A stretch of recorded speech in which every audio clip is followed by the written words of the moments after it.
হেমন্তকাল নভেম্বরের শুরুতে উত্তর মেরু থেকে নেমে আসা হিমেল হাওয়া সাইবেরিয়া স্তূপ হয়ে নেমে আসে দক্ষিণে, বাড়ি মারে তিয়ানশানের গায়ে।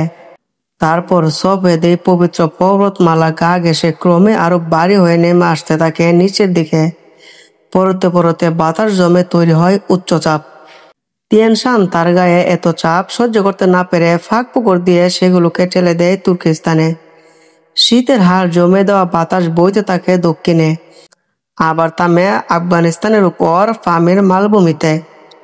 পামির আস্তে আস্তে সাদা হয়ে যাচ্ছে, মাত্র বরফ জমা শুরু করেছে হিন্দু কুশের গায়ে। মাঝে মাঝে হালকা তুষার জল ঝাপটা মারছে গোড়ার চোখে মুখে। মঙ্গল গোড়া করা শীতে অভ্যস্ত, এই ঠান্ডা তাদের কাছে বেশ আনন্দের ব্যাপার। চেঙ্গিস খানের বাহিনী এখন পৃথিবীর চাঁদ পামিরে। এখান থেকে কাইবার পাস হয়ে তারা দ্রুত এগোচ্ছে লাহোরের দিকে। জালালউদ্দিন সেদিকে গেছে। খানের নির্দেশ, যে করে হোক এই বীর তরুণকে পাকড়াও করতে হবে। জালালউদ্দিন পারওয়ানের যুদ্ধে গিয়ে হয়তো পিছু হটতেন না।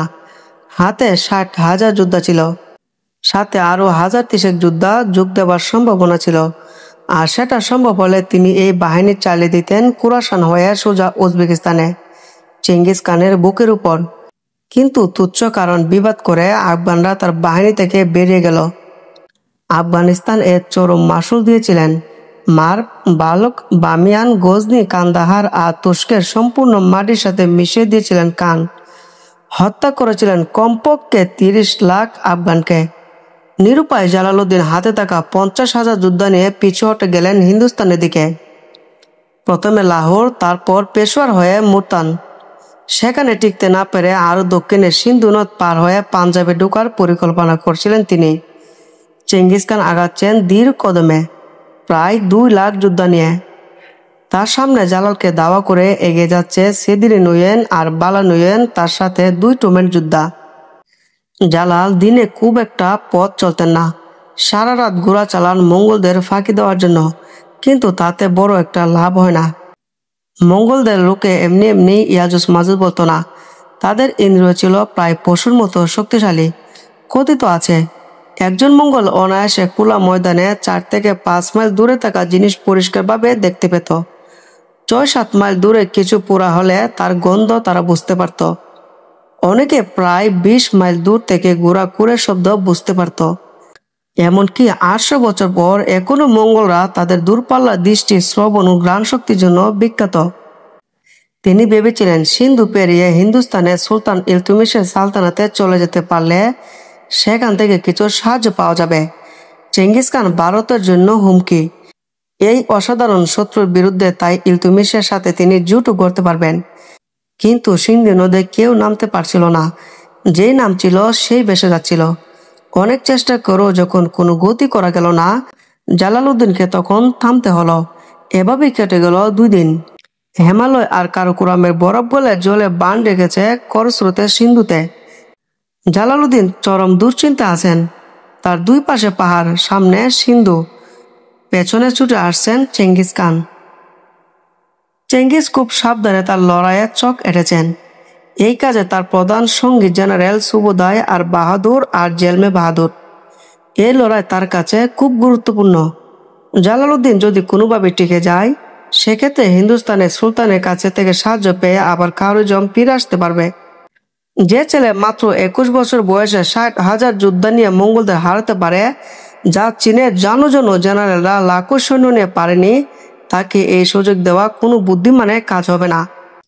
ভাগ্যের সাইফুদ্দিন জালালকে ছেড়ে চলে গেছে, নয়তো এই মুহূর্তে চেঙ্গিস খানকে জালালের 80 থেকে 90,000 যোদ্ধার এক উজ্জীবিত বাহিনীর মোকাবেলা করতে হতো, যার নেতৃত্বে থাকত জালালউদ্দিন, তিমুর মালিক, আলবের খান, আমান মালিক আর সাইফুদ্দিন। ব্যাপারটা মঙ্গলদের জন্য যে খুব একটা ভালো হতো না তা বলা বাহুল্য। মূল বাহিনীর নেতৃত্বে চেঙ্গিস নিজে। তার স্কাউটরা নিশ্চিত খবর এনেছে জালালউদ্দিন এখন তার বাহিনী ও পরিবার পরিজন নিয়ে নদী পার হওয়ার চেষ্টা করেছেন, কিন্তু তীব্র স্রোত তাদের নৌকাগুলো উল্টে দিচ্ছে। ভোরে অন্ধকারের মধ্যে খুব সাবধানে ঘোড়া চড়ে দিলেন চেঙ্গিস। তার এই বাহিনী জালালউদ্দিনকে 3 দিক থেকে ঘিরে ফেলে নদীর দিকে চাপাতে চাপাতে ডুবিয়ে দিবেন। যুদ্ধে যদি তুর্কিরা নাও মারা যায়, নদীতে ডুবে তারা মারা যাবে। লড়াইয়ের ঠিক আগে একটা বিশেষ হুকুম জারি করলেন খান, কোনো মতে জালালউদ্দিনকে হত্যা করা হবে না, তাকে জীবিত ধরে নিয়ে আসতে হবে যে কোনোভাবে। তার দিকে যে তীর ছুড়বে তার গর্দন যাবে। এ সিংহের বাচ্চাকে খান নিজেই পরখ করতে চান। ডানে সুবোদায়, বায়ে জেলমেকে রেখে একেবারে সামনে জেবেনুয়েনকে নিযুক্ত করলেন খান। নিজে রইলেন বাহিনীর ঠিক মাঝখানে, তার পিছনে আছেন তলুই খান। নদীর পাড়ে যে জায়গাটা থেকে জালাল সিন্ধু পাড়ি দেওয়ার চেষ্টা করেছিলেন, সে জায়গাটা একদিক দিয়ে উঁচু পর্বত, আরেক দিকের পর্বত অনেকটাই নিচু। পেছনে উঁচু খোলা ময়দান আর সামনে সিন্ধু। হঠাৎ দিগন্তে দেখা গেল দুলুজ্বর, বাতাসে কাঁপছে মঙ্গলদের রণহুঙ্কার, হু হু হু। কিছু বুঝে ওঠার আগে শূন্য থেকে উদয় হওয়া মঙ্গলদের স্বভাব। জালালউদ্দিন চরম বেকায়দায় পড়ে গেলেন। তার বাহিনী এখন এমন এক জায়গায় যেখানে তিনি কোনটাসা বেড়ালের মতো আচর কামড় দেওয়া ছাড়া আর কিছুই পারবেন না। দ্রুত নিজের বাহিনীকে তীর থেকে বেশ খানিকটা সামনে এগিয়ে নিলেন তিনি। সামনে আলপের খান, আমান মালিক, বায়ে তিমুর মালিককে রেখে বাহিনীর মাঝখানে ঠিক অবস্থান নিলেন। এই জায়গাটা ডান দিয়ে উঁচু পর্বত, এদিক দিয়ে কোনোভাবে মঙ্গলরা হানা দিতে পারবেন না। আমর মালিক তাই নিশ্চিন্তে চেঙ্গিস খানের বাম বাহুতে থাকা জেলমে বাহাদুরের বাহিনীর উপর আঘাত আনতে পারবেন। পেছন দিক থেকেও ভয় নেই, লড়াই হবে সামনের দিকে। এই ময়দান বেশ সংকীর্ণ, তাই মঙ্গলরা সংখ্যায় বেশি হয়েও একসাথে বড় রকমের হামলা করতে পারবেন না। লড়াই শুরু হয়ে গেল। আমান মালিকের বাহিনী 10,000 যোদ্ধা জেলমে 30,000-এর সাথে সমানে লড়ে যেতে থাকলো। বায়ে তিমুর মালিকের আক্রমণে সুবোদাই বাহাদুর চোখে অন্ধকার দেখতে লাগলেন। সুবোদাই কয়েক দফা পিছিয়ে গিয়ে নিজের সৈন্যদের রক্ষা করতে চেষ্টা করলেন, কিন্তু এতে জেবেনুয়েনের ভ্যানগাটা শত্রুর মুখে উন্মুক্ত হয়ে গেল। এবার আলপের খানের সাথে ঝাঁপিয়ে পড়লেন জালাল। প্রচণ্ড সংঘর্ষ শুরু হলো।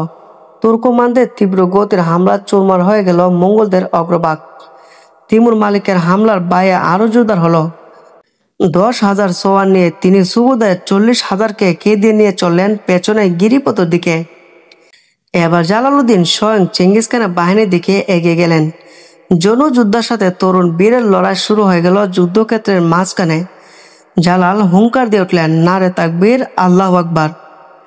20,000 তুর্কমানদের আক্রমণের বিরুদ্ধে চেঙ্গিস খানের কমান্ডো থাকা 1 লাখ যোদ্ধা মিলেও টিকে থাকতে পারল না। ডান দিক থেকে তিমুর মালিক আর সামনে থেকে জালাল দুঃসাহসী হামলা দলে দলে মঙ্গলরা পালাতে থাকলো। এমনকি চেঙ্গিস খানের চিৎকারও কাজ হচ্ছিল না তখন। খানের বাছাই করা তুর্গাউদ বাহিনীর 10,000 বাহাদুর দাঁতে দাঁত চেপে এগিয়ে এলেন জালালের সামনে। এবার লড়াই আরো ভয়ঙ্কর রূপ ধারণ করলো। ফিনকি দিয়ে রক্ত চড়ছিল দুই ধারেই। তুর্কমানদের সোয়ারদের এবার উল্লেখযোগ্য অংশ শহীদ হয়ে গেল এবার। কিন্তু জালাল থামলেন না। তার বাহিনী জওয়ানদের তরবারির আঘাতে কাতারের পর কাতার মঙ্গল বাহাদুর মাটিতে লুটিয়ে পড়তে লাগলো। চরম বিপদ দেখে বয়ে পিছু হটে পাহাড়ের উপর চলে গেল চেঙ্গিস খান। তাকে দাওয়া করে অনেকখানি সামনে এগিয়ে গেলেন জালালউদ্দিন। ঠিক এমন সময় বসরু বাহাদুর 30,000 সোয়ার ডানে আমান মালিকের উপর বিনা মেঘে বজ্রপাতের মতো আঘাত আনলেন। বসরুকে আগে চেঙ্গিস খান পাহাড়ের উপরে পাঠিয়ে দিয়েছিলেন আচমকা হামলা করার জন্য। আমার মালিক কল্পনাই করতে পারেনি যে এই উঁচু পাহাড় এত কম সময়ে ডিঙ্গিয়ে মঙ্গলরা এখানে আঘাত আনতে পারবে। কিছু বোঝার আগে আমার মালিকের বুকে, কপালে, পেটে গোটা 10 তীর বিঁধে গেল। তার সুঠাম শরীরটা গোড়া পিঠ থেকে গড়িয়ে পড়ল মাটিতে। এই অনাকাঙ্ক্ষিত আক্রমণে প্রথম ধাক্কাতে মুসলিম বাহিনী পুরো ডান বাহু ভেঙে গেল। এবার গোড়ার মুখ ঘুরিয়ে তীরের মতো হামলে পড়লেন জেবে আর জেলমে বাহাদুর। জালালউদ্দিন 3 দিক থেকে ঘেরাও হয়ে গেলেন শত্রুদের মাঝে। চেঙ্গিস খান এই সুযোগের অপেক্ষায় ছিলেন। তার বিশাল বাহিনীকে তিনি চালিয়ে দিলেন জালালউদ্দিনের 20,000 যোদ্ধার উপর দিয়ে। তিমুর মালিক ছিটকে গেলেন মূল বাহিনী থেকে। সুলতানকে রক্ষা করতে গিয়ে মাত্র 3,000 সোয়ার নিয়ে ডাল হয়ে দাঁড়ালেন আলপের খান, কিন্তু তিনি আধা ঘন্টাও টিকলেন না। মঙ্গলদের ঘেরাওয়ের মধ্যে পড়ে গেলেন সুলতান জালালউদ্দিন। 1.5 লাখ মঙ্গলদের মাঝে পড়ে পাইকারিভাবে শহীদ হয়ে যেতে থাকলো তুর্কমান যোদ্ধারা। কিন্তু শেষ পর্যন্ত মুহূর্ত তারা সমানে সমান লড়েছিল, ঠিক তাদের সুলতানের মতোই। জালাল বুঝলেন এখানে টিকে থাকা অসম্ভব। নিজের বর্ম খুলে ফেললেন তিনি। তারপর বেপরোয়া ষাঁড়ের মতো বিম বেগে তলোয়ার চালাতে থাকলেন।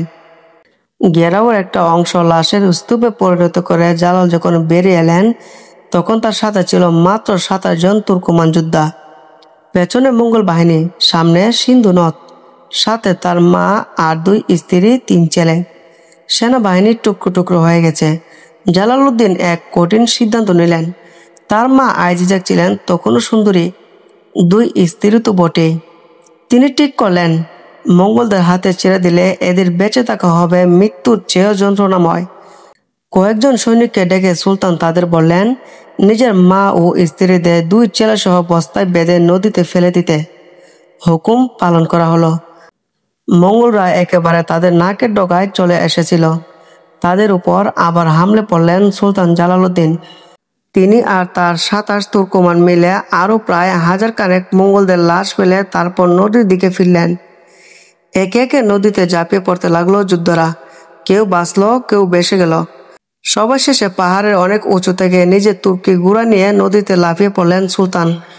নদীর উপরে উঠে কাপ থেকে তলোয়ার বের করে চেঙ্গিস খানকে তলোয়ার দেখিয়ে বুঝিয়ে দিলেন তিনি আবার যুদ্ধ করবেন। সেদিন সন্ধ্যায় চেঙ্গিস খান সিন্ধুর তীরে হতবাক হয়ে দাঁড়িয়েছিলেন। চীনের জিন সাম্রাজ্যের 10 লাখ যোদ্ধা তার যে ক্ষতি করেনি, 21-22 বছরের এই ছোকরা 50,000 যোদ্ধা নিয়ে তার কয়েক গুণ বেশি ক্ষতি করে গেল। আর অল্প একটু হলে খানের জীবনটা গিয়েছিল এর হাতে।